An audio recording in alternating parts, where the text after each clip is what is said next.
Greetings, Tomasio here.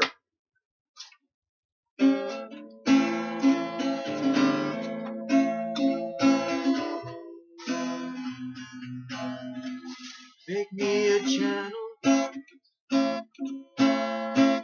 Make me a channel. Channel. Make me a channel.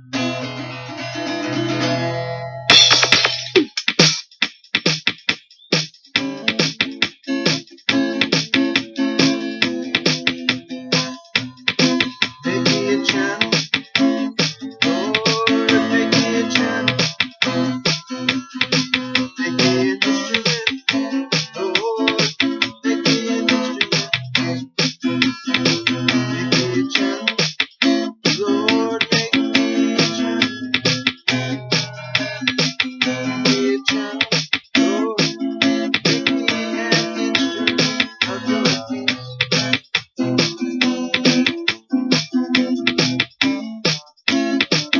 Make me a channel of your peace where there is victory. Let me bring honor where there is doubt. Let me bring faith where there's despair. Let me bring hope. Oh, I really want to see you. Really want to be with you. Really want to see you, Lord. Really want to be with you, Lord. Really want to see you, Mary. Really want to be with you. Alright, anyway, that's a little of Tomasio. Now, today, we are on the heels of upcoming funeral for Father John Bertolucci. Okay, and those of us from Franciscan University know Father John Bertolucci. He was a Catholic priest who was not a Franciscan, but he taught at Franciscan University of Steubenville. And he was a charismatic priest. He prayed over people for them to receive the gift of tongues. He prayed over people for healing. He cast demons out of people. I mean, the guy was moving in the gifts of the Holy Spirit. When he would preach, he'd just start sweating profusely. And, no, literally, no, seriously, just something would take over, completely take over the guy. There's no question about it. Okay, so, found out that he was involved in, some type of sexual misconduct with minors. Okay, male. So he ends up leaving Steubenville. Nobody was told anything. But anyway, he was very popular. He was a very popular leader in the Catholic Charismatic Renewal. There's no question about it. But Scott Hahn is way more popular than Father Bertolucci was or ever was. No, Scott Hahn can fill auditoriums. Scott Hahn can fill churches. Scott Hahn is more popular than John Bertolucci. Okay?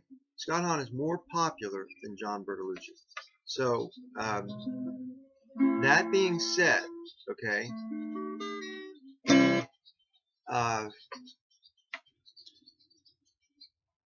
Scott Hahn is more accountable, I guess you could say. In other words, to whom much is given, much is required.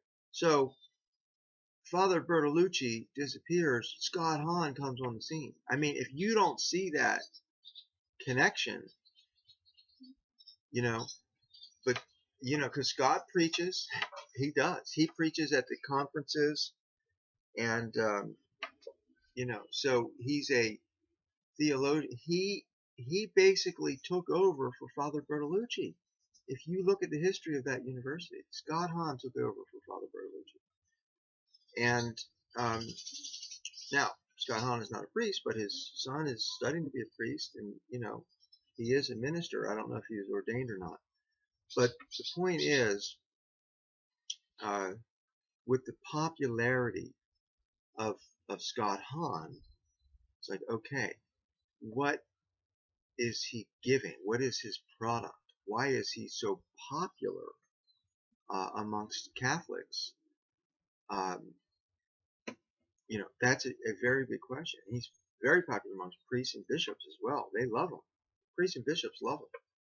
So why does everybody love Scott Hahn?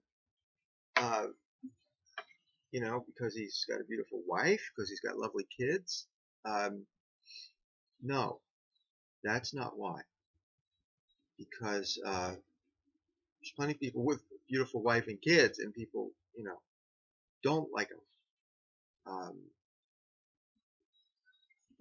I won't get into names here, but the point is, it's not because Scott Hahn has a nice family. The reason he's so popular is because he was a Protestant minister who used to criticize. He was anti-Catholic. Scott Hahn's world has always been Catholic versus Protestant. That's what he wrestled. Oh, is the Catholic Church right? Is the Protestant Church right? That's Scott Hahn's world, Catholic versus Protestant. And, so all his decisions, everything's based on that. Should I be a Protestant or should I be a Catholic? Now, he has chosen to be a Catholic. That's why he's so popular, because everybody who exists in that mindset of Catholic versus Protestant, like no one else exists. You know what I mean? Nobody else counts. Nobody else is worth anything. It's either Catholic or Protestant. Those are the only. That's the battle that he lives in, and perpetuates that with his books. So, but obviously, there's a lot of people who that's where they are, Catholic or Protestant. Your choice. That is like what we should be thinking about all the time. Should I be a Catholic or should I be a Protestant? That is the most pressing issue in that world. Not should I be a channel of God's peace. You know what I mean? Like, that's not the issue. It's should I be a Catholic or a Protestant? So, now the point of all this is simply this. I don't think we should have rock star Catholics. I really don't. Somebody putting like, oh, I had a nice day today and 15,000 people like it. Like that's what we're talking about. Superstar status. Father Bertolucci had superstar status. Look what happened to him. Okay. Father Carapi had superstar status. Look what happened to him. Father Eitenauer, superstar status. Look what happened to him. Okay. So,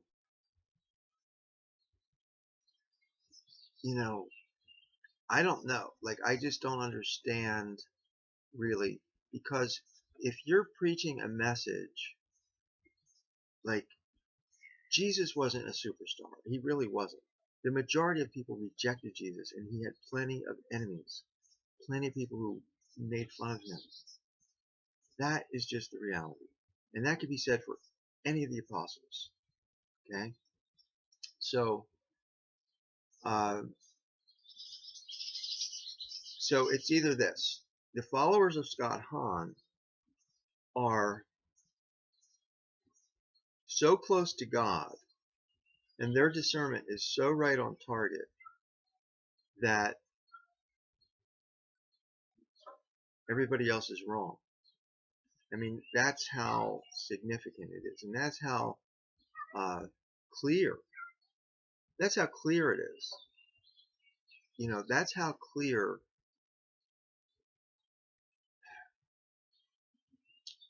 this mentality is, that we're living in a Catholic versus Protestant world. You know, so all I'm saying is I don't think that's where Jesus and Mary want our hearts. Okay, Catholic versus Protestant. I really don't. The reason being is because both have failed to live up to their billing. Okay, both have failed to live up to their billing. The Catholic Church has failed to live up to the one true church. And, you know, if anybody out there doubts that or questions whether or not the Catholic Church has lived up to its billing, I am going to seriously suggest that, you get help. Okay? Clearly, you are just so lost. You have no idea. You really don't. And ignorance is not bliss. It really is not bliss. Ignorance is not bliss. Because in heaven, it's knowledge, man. Knowledge is what rules in heaven because the heart has been perfected. So that's when the knowledge is perfected in heaven. Now, so, is it the end of the world? Is it a matter of one's soul? Is it a matter of one's status in heaven? Um, that's really the question. Is it a status of one's status in heaven? And if it is, then I would suggest people seriously pray about it because it's creating division in the church because many of us are convinced that Mary is the new evangelization. And, uh, that's what this book is. Mary is the new evangelization. So I would clearly, you know what I'm saying? You can't be saying Mary's a new evangelization in one breath and saying that there is no new evangelization. It's just the old evangelization all over again. Or that Jesus is the new evangelization. Because Jesus is the old evangelization. Mary is the new evangelization. That's just common sense. There's nothing more we can add to what Jesus has done. He said it is finished. Okay, there's nothing more we can add to what Jesus has done. He's the greatest story ever told. Here's the second greatest story ever told. Mary is the new evangelization. Okay, thank you.